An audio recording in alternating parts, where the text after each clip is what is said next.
भगवान पर विश्वास की सत्य कहानी जरूर सुने क्योंकि ईश्वर पर विश्वास करने वाला हमेशा खुश रहता है।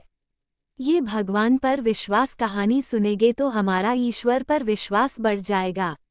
जो भगवान का भक्त होता है और भगवान के प्रति अटूट विश्वास होता है, भगवान उसकी सभी समस्याओं का समाधान करते हैं। भगवान पर विश्वास की सत्य कहानी। एक बहुत ही कंजूस सेठ एक दिन अपने दुकान पर बेटे को बैठा दिया और उससे कहा कि बिना किसी को पैसे देने के किसी को भी कुछ नहीं देना जब तक मैं वापस नहीं आता। अचानक एक संत आ गए जो अलग अलग स्थानों से भोजन सामग्री इकट्ठा करते थे। संत ने सेठ के बेटे से अनुरोध किया कि वो उन्हें थोड़ा नमक दे दे। बेटे ने संत के लिए डिब्बा खोलकर एक चम्मच नमक दिया। भगवान पर विश्वास की सत्य कहानी। जब सेठ वापस आए तो उन्होंने देखा कि डिब्बा खुला हुआ था। सेठ ने पूछा कि उन्होंने क्या बेचा, तो बेटा ने बताया कि एक संत जिनका आवास तालाब के पास है ने उन्हें एक चम्मच नमक दिया था।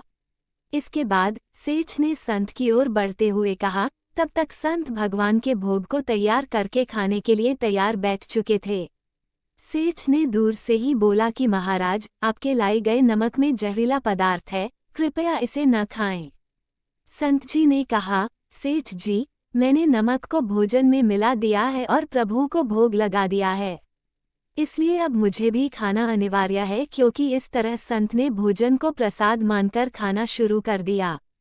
भगवान पर पूरा विश्वास था। सेठ जी के होश उड़ गए और वे रात भर वहीं बैठे रहे। सेठ के मन में उस समय ये ख्याल था कि अगर संत को कुछ हो गया तो उसकी बड़ी बदनामी हो सकती है। वे सोचते रहे कि अगर संत की तबीयत खराब हो गई तो कम से कम एक वैद्य की सलाह तो जरूर लेंगे। सोचते सोचते उन्हें नींद आ गई। सुबह की तरह संत जल्दी उठे और नदी में स्नान करने लगे। सेठ जी ने पूछा, महाराज, तबीयत ठीक है ना? संत ने मुस्कराते हुए कहा, भगवान की कृपा है। इसके बाद उन्होंने पूजा करने के लिए मंदिर जाने की यात्रा आरंभ की। जैसे ही संत ने मंदिर का प्रवेश किया, उन्होंने देखा कि भगवान की मूर्ति के 2 टुकड़े हो गए थे और मूर्ति का शरीर काला पड़ गया था। इस दृश्य को देखकर सेठ को सब समझ में आ गया कि भक्त के अटल विश्वास के कारण भगवान ने भोजन के रूप में जहर को स्वयं अपने अवतार में ग्रहण कर लिया और उसे भक्त के रूप में प्रसाद के रूप में स्वीकार किया। इस घटना के बाद सेठ ने तुरंत अपने बेटे को दुकान की जिम्मेदारी सौंप दी और स्वयं संत की शरण में आकर भगवान की भक्ति करना शुरू किया। इस चमत्कार के कारण ये कहानी भगवान की चमत्कार की कहानी के नाम से प्रचलित हुई।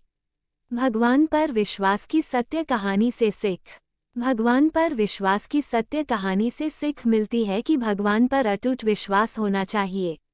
भगवान पर विश्वास की सत्य कहानी से शिक्षा मिलती है कि भगवान का जो सच्चा भक्त होता उसके सर पर भगवान का हमेशा हाथ होता है। भक्त और भगवान की सच्ची घटना का अनुभव एक सच्चे भक्त को ही हो सकता है। परमात्मा पर विश्वास की कहानी से सीखने मिलता है कि जीवन में निस्वार्थ प्रेम भगवान पर करना है, जिससे ईश्वर प्रेम बना रहेगा।